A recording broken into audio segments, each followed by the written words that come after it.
Olá, dominantes! Eu sou a professora Mansuara Moraes e nós vamos começar a nossa primeira aula de língua portuguesa. E o nosso assunto de hoje é justamente Introdução aos Estudos da Língua Portuguesa. Antes de nós começarmos a falar da parte gramatical, estilística e até mesmo da literatura, é muito importante que nós conheçamos a nossa língua materna.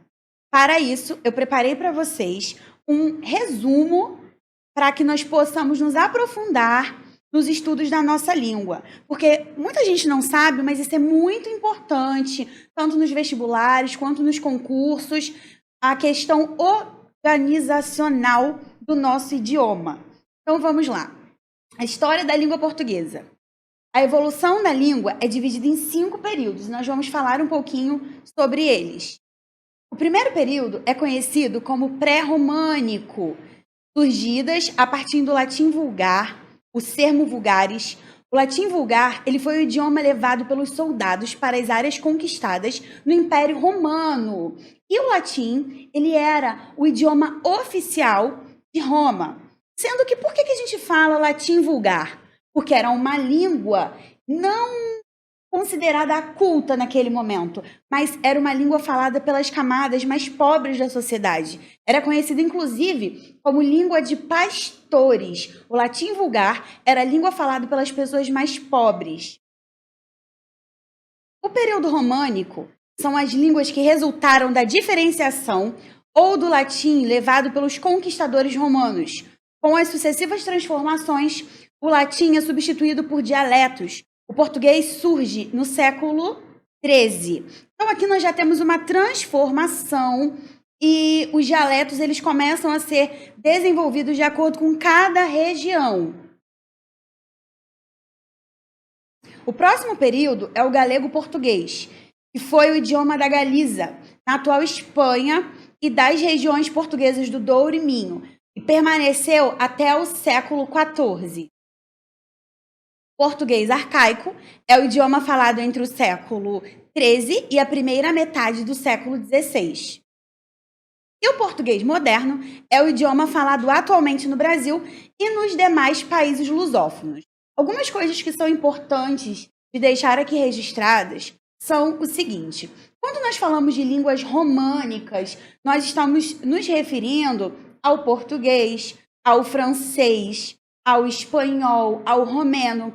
E essas línguas são também chamadas de línguas neolatinas, porque são línguas que derivam do latim.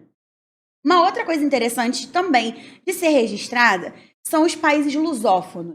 São países que fazem parte de uma comunidade. Tudo que diz respeito à lusofonia, a luso, a esse prefixo luso, diz respeito a português, a idioma, língua portuguesa, time de futebol, algum adjetivo pátrio, tudo isso diz respeito a português. Então, quando vocês ouvirem comunidade lusófona, já saibam que é algo relacionado ou a Portugal ou a países que falam língua portuguesa. Então, países lusófonos são os países que falam língua portuguesa. A língua portuguesa pelo mundo. É muito importante nós registrarmos que a língua portuguesa ela é uma das mais faladas do mundo. Ela já foi a 7ª mais falada do mundo, a 8ª mais falada do mundo.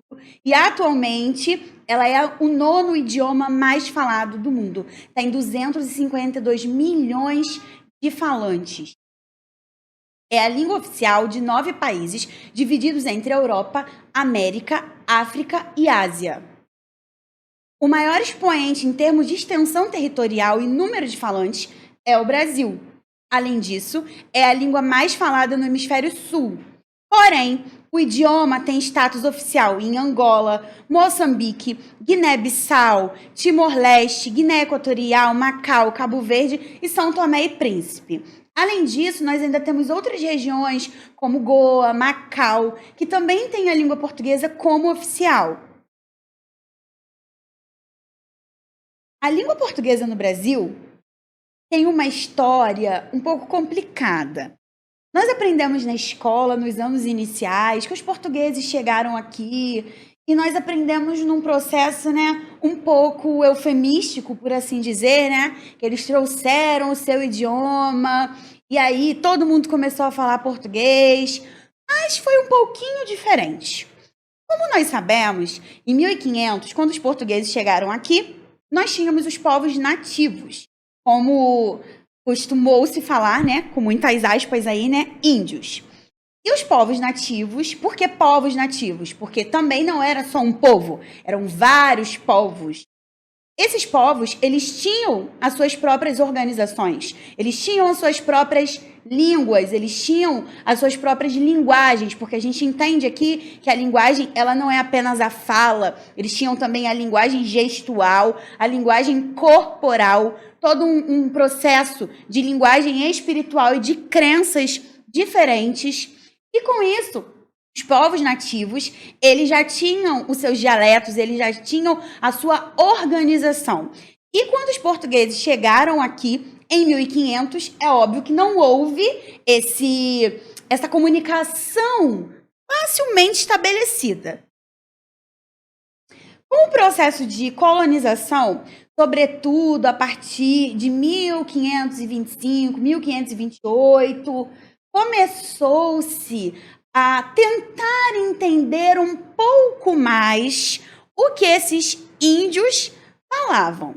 E aí, algumas palavras começaram a ser misturadas. As palavras que eram trazidas pelos colonizadores com o que havia aqui, principalmente do que era falado pelos povos que moravam na costa do Brasil, que ficaram, né, conhecidos como tupinambás. Quando os jesuítas vieram para cá, a Companhia de Jesus chegou aqui no Brasil, um dos jesuítas, o padre José de Anchieta, ele ficou muito irritado por não conseguir alcançar, após 12 anos, os seus interesses, os seus objetivos. Então, após uma extensa organização, uma extensa observação, ele começou a contribuir para a construção da primeira gramática do Brasil. Então, o padre José de Anchieta escreveu a nossa primeira gramática, que ficou conhecida como arte gramática da língua mais falada na costa brasileira. E essa língua, ela ficou conhecida como uma espécie de língua geral. O que é a língua geral? Em todo o processo de colonização, em todo o processo de dominação, nós temos a língua do colonizador e a língua, né, do colonizado, por assim dizer. Vou tentar falar de uma linguagem mais básica. E o que é que acontece? Essa língua, ela recebe influências. Essa língua local, ela recebe influências e acaba gerando ali uma indefinição. Essa indefinição, que costuma ser praticada por aqueles falantes naquele contexto, é a língua geral. E o que foi registrado pelo padre José de Anchieta nessa arte gramática foi a língua geral que era falada na costa do Brasil. Ele não colocou no Brasil, no interior do Brasil, ele deixou bem claro que foi na costa brasileira. Língua geral, como eu já sinalizei para vocês. O nosso país, um dos grandes questionamentos que os estudantes sempre trazem é o seguinte: professora, por que o nosso idioma ele é tão diferente do português falado, por exemplo, em Portugal, falado, por exemplo, em Moçambique, em Angola? Justamente por conta do nosso processo de colonização e, mais tarde, o processo de povoamento, principalmente do interior do Brasil. Como nós já dissemos anteriormente, os nativos estavam aqui felizes e contentes, né? E aí os portugueses chegaram e começaram, ora pois, e pá, língua geral. E depois de 100 anos aí de embates, né? Como nós sabemos, e a colônia vem, não vem, e aí como vai ser, não vai ser. Os jesuítas começaram a dizer, olha, os índios têm alma e nós precisamos salvar essas criaturas, não vamos escravizar, não queremos que eles trabalhem, toda aquela história que a gente conhece, né? E aí, uma outra mão de obra começou a vir aqui para o Brasil, que foi a mão de obra dos escravos, né? Das pessoas que eram trazidas como escravos da África. E essas pessoas que eram trazidas do continente africano também tinham sua própria cultura, também tinham seu próprio linguajar, e também eram vários povos, não era um único povo. Assim sendo, eles também trouxeram uma grande contribuição para a nossa língua, para os nossos costumes, e muito do que nós falamos hoje são palavras de influência africana. Ainda nesse processo, depois das questões políticas, nós tivemos também influência da chegada dos imigrantes que vieram aqui para trabalhar e também dos povos que vinham tentando invadir o Brasil. E aí, se nós pararmos para pensar, vejam quantas palavras foram incorporadas ao nosso vocabulário que não são palavras portuguesas e que são palavras que nós utilizamos no nosso dia a dia. Arroz, por exemplo. Arroz, quando eu pergunto em sala, a maioria dos alunos diz: ah, professor, é chinês? É japonês? Não. Arroz é uma palavra de origem árabe. O artigo al e o substantivo roz, que seria, né, justamente lá o arrozinho. Então, né, o al é o artigo e o roz é o substantivo. Origem árabe. E nós utilizamos, nos apropriamos como se fosse uma palavra tipicamente brasileira. Entre tantas outras, sutiã, abajur, shampoo, que também são palavras estrangeiras, palavras que nomeiam lugares como Ipanema, Copacabana, Niterói, palavras que nomeiam alimentos como açaí, cupuaçu, que são palavras de origem também indígena, que são de origem dos nossos nativos, palavras que nomeiam também comidas, danças e costumes que são de origem e contribuição dos povos africanos, acarajé, vatapá, moleque, entre muitas outras histórias, né, que nós contamos, por aí vai. Então, o nosso país, ele tem dimensões continentais. Seria muita abstração da nossa parte acreditar que todos nós falaríamos da mesma forma. Para ilustrar, eu trouxe a foto do nosso importante jesuíta, Padre José de Anchieta, que foi o autor, foi o escritor, o organizador da nossa primeira gramática, a arte gramática. Continuando, falando sobre o português no Brasil, como eu já falei com vocês, né, seria, né, gente, uma ironia acreditar que o país que apresenta um território com essas dimensões continentais, com esse tamanho tão grande como o Brasil, tivesse um mesmo modo de falar, apresentasse uma única variante linguística. Quando nós falamos de variante, pensem comigo, variante, algo que varia, algo que muda. Linguística, na forma de falar. Nós temos algumas variedades regionais de acordo com a ocupação, de acordo com o determinado povo que foi para determinada localidade. Se nós olharmos, vamos fazer assim, uma breve análise. No Rio de Janeiro, dizem que as pessoas do Rio de Janeiro chiam, que falam, né, país, isqueiro. Dizem que as pessoas, né, da região norte falam cantando. Na Bahia, por exemplo, fala-se pausadamente. Meu sogro é baiano e fala assim, bem devagar, bem bonito. O sul é um português muito bem falado, muito bem rebuscado, com um S lindo. Já estou misturando com São Paulo, né?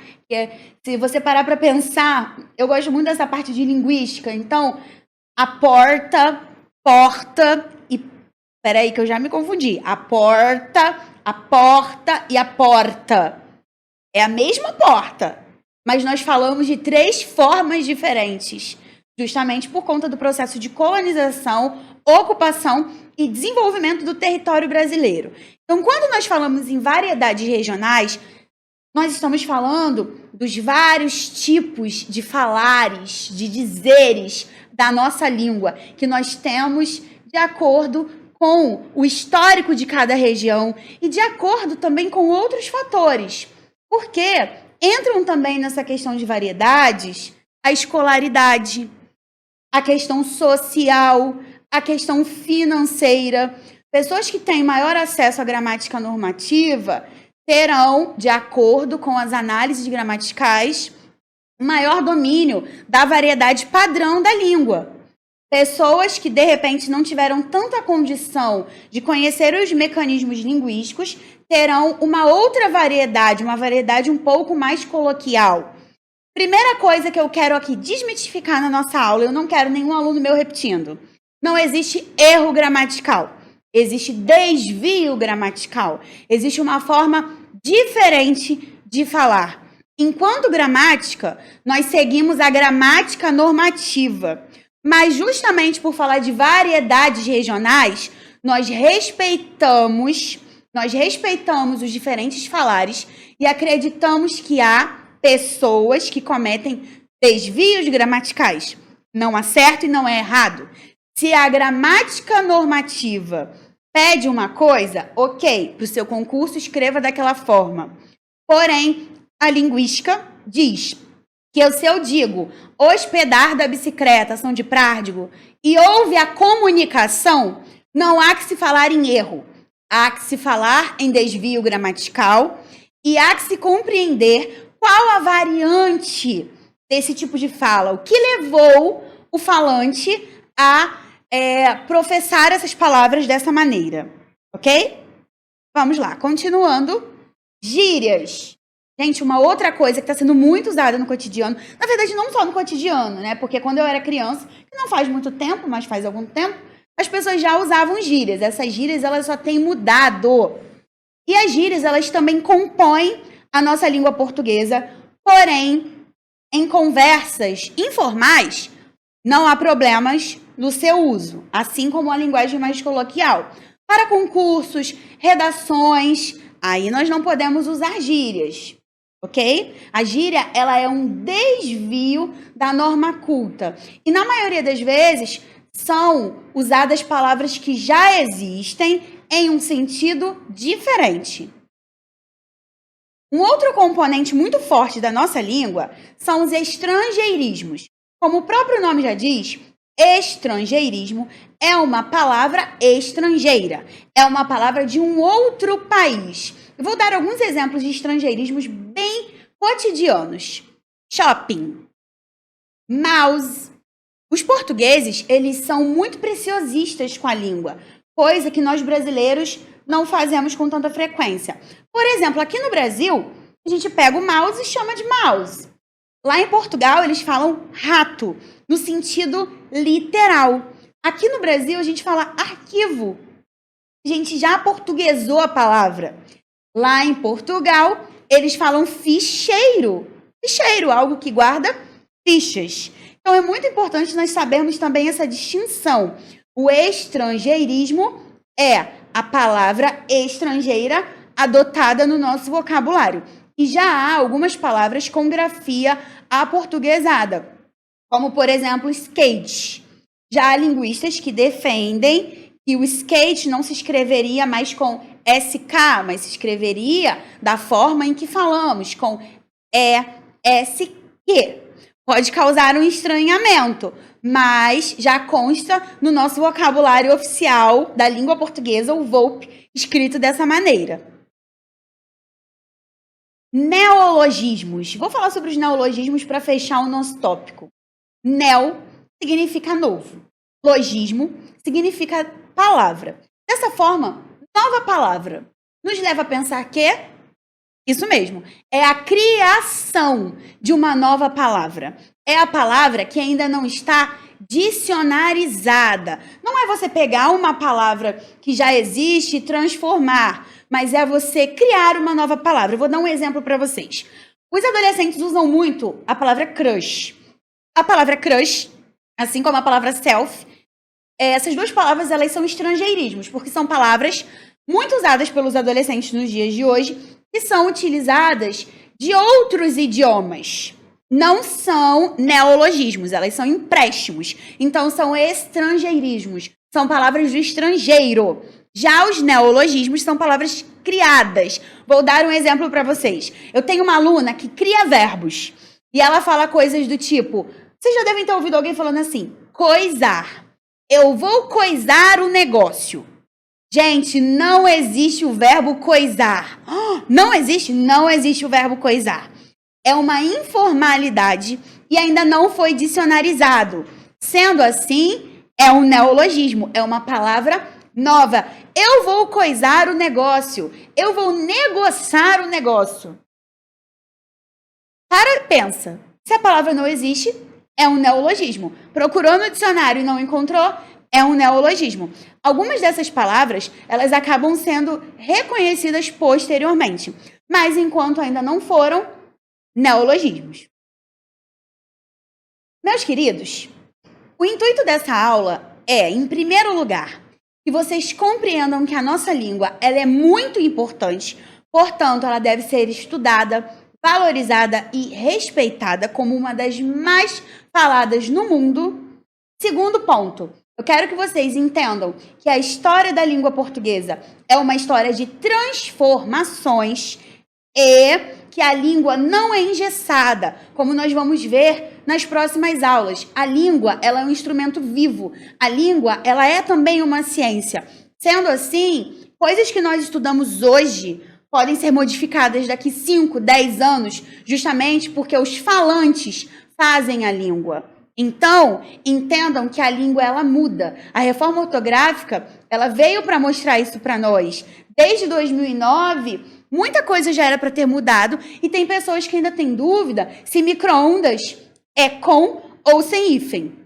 Só para esclarecer, micro-ondas é com hífen, tá, gente? E mini saia é sem. Eu espero que vocês tenham compreendido a importância da nossa língua, tenham compreendido os principais contextos interacionais e nos encontramos na próxima aula. Um beijo, tchau!